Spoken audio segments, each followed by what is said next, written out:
All right. This week we are continuing our discussion about the different types of intimacy. We have gone through the emotional intimacy, intellectual intimacy, spiritual, experiential, social, creative, conflict, aesthetic. We are now down to what in the world is work intimacy? And we're going to be talking about that this week on episode 250 of The Relaxed Male. This is The Relaxed Male, a show that comes to you each week helping men to remove the nice guy from their life so they can actually live their life on their terms. Join the host, certified coach Brian Goodwin, as he helps men step out of their heads and become free from the thoughts that bind them.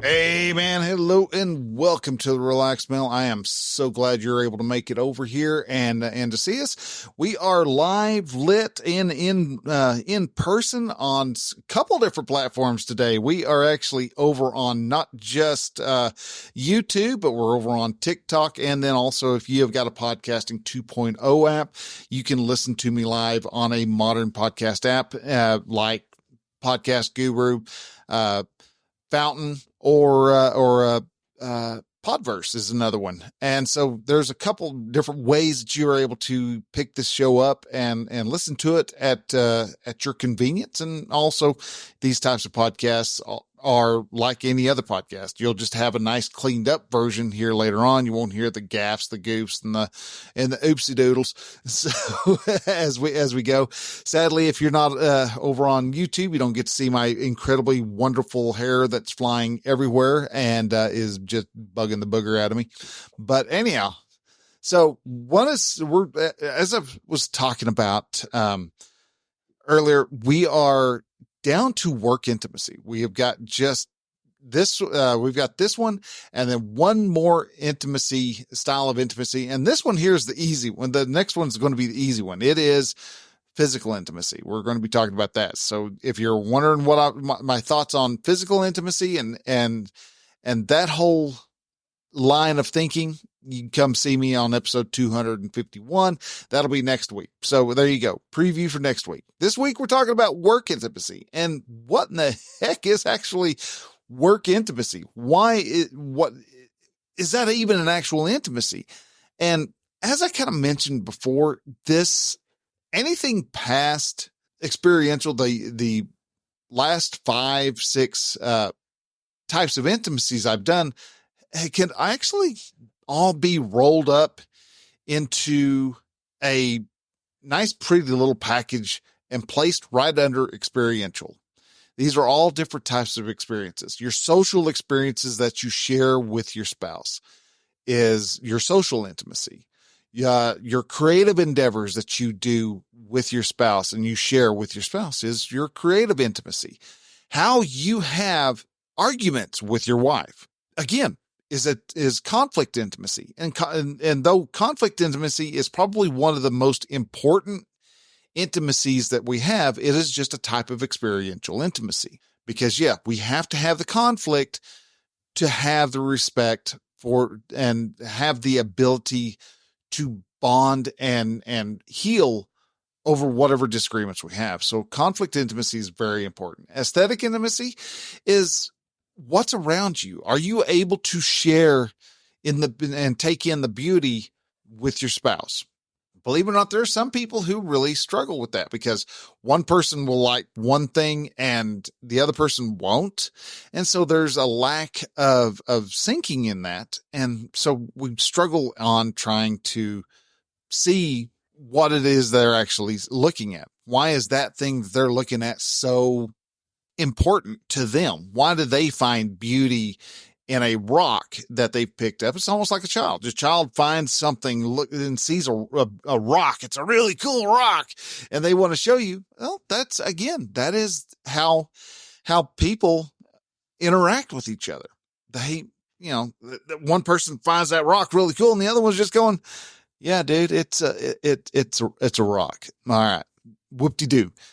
But if you can become just as excited about that rock or, about the sunset or about whatever it is that they're doing, you will have a better form of intimacy. Now, so we're now all the way down to work intimacy. And what is this? Now, it's a bit different from other intimacies. This one can also fit very well. Well, all intimacies, actually, physical, emotional, intellectual, all 10 of the different types of intimacies can fit into the man's community pillar because, well, our spouse is a subset of that community pillar. She is a part of our community. Our kids are a part of our community.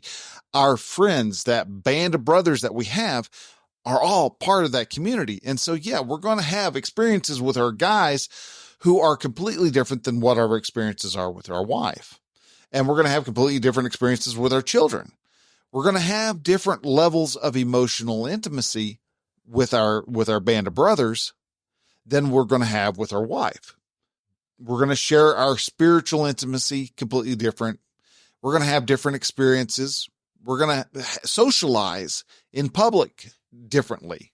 And so all of these different types of intimacies are important to the man's pillar, the man's community pillar, but the work intimacy really shines through. It's because how well do you work with other people?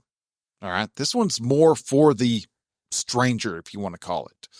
If you're more able to have a interaction, have a strong, trusting experience when working with other people, your work intimacy is going to be a lot stronger. Now, this doesn't exclude your wife either, because first off, there's a lot of people who work with their wives. So you have the ups and the downs and the conflicts and the problem solvings that come about with work intimacy, as also with your wife. Now, for instance, like me and the wife, we really need to work on our work intimacy a bit, because when it comes to us working, we struggle with it. Getting better, because I am figuring out how to stay present in what we're doing and not let my thoughts run amok and take over. And, all of a sudden I've got hurt feelings, or I get frustrated, or I get upset for whatever reason. Maybe the wife is taking up the boards of a project while I'm trying to get them all laid out, and she's doing one thing, I'm doing the other thing, and there's no communication going on.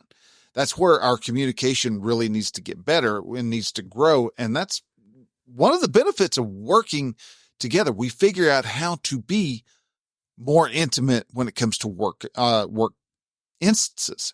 So we have to work together. We have to be able to do the working time and time again. And we have to be able to utilize the other intimacy, especially conflict intimacy with our wife, but that's not just our wives. We're going to have that asshole in our work environment too. We're going to have the guy who is willing to run over anybody and everybody if they are in their way and goal to become, a manager for the mailroom. I don't know, just it's as an example. And so you're going to have to figure out how to have those constructive conflicts with anybody around. And as you have those conflicts, you're going to have a better connection. So as you work with your work intimacy, you're working on the emotional, intellectual, spiritual, experiential, and all the other types of intimacies out there. Those are all getting mixed and mashed and jumbled and put together. Now, granted, yes, we're talking more mainly with the intimacies that we have with our wife, but at the same time, our social life, our work life is also part of our marital life. We have to have those men in our lives. We have to have the people that we work with for us to be able to be a more well-rounded person. We just sit around and just become Mr. Hermit, then it's not going to work very well. We're going to start having very restrictive thoughts. We're going to start going and thinking very black and white. And I'm someone who likes very black and white thinking. I think the gray is just a means for us to get things muddled up. So when it comes to our work intimacy, how well do we work with our wives? How well can we do a home project and come out on the other side with a finished product, a finished room, or finished, whether we've painted or done whatever? Can we get finished with that, come out of it, and still have a good, strong relationship? Or do we come out of that with hurt feelings and we want to blame each other for the fact that we are feeling miserable? We often do. That's the deal. We often will blame the other person for feeling crappy at the end of the day. Well, it was more of a fight than anything. We will try to put blame. And again, when it comes to the different types of intimacies, when it comes to social intimacy, can you take and own your dirt? If you're having conflict, what part of that conflict is your responsibility? Where were you in relation to the whole issue of the conflict? You come up with that and you're able to take full on responsibility for that action, then you're going to have a better means of repairing. You're going to have a stronger work intimacy.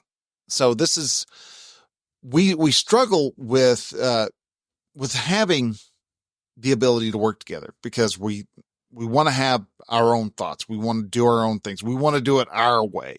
And anytime, especially with your wife, you're going to find out she's got a little different thought than what you do. She's got a little different means of taking care of stuff and getting projects accomplished than what you do, which is, again, when you're able to work together, boom, you've got a superpower. You two become an unstoppable force. But to be able to do that, you have to be able to first stay present. Her actions, she's not out doing whatever it is she's doing to piss you off. That's not her objective. And so we have to make sure we understand how to properly communicate with her. And so we can see everything that we're doing, though it's uncomfortable, though it's kind of a pain in the butt at times.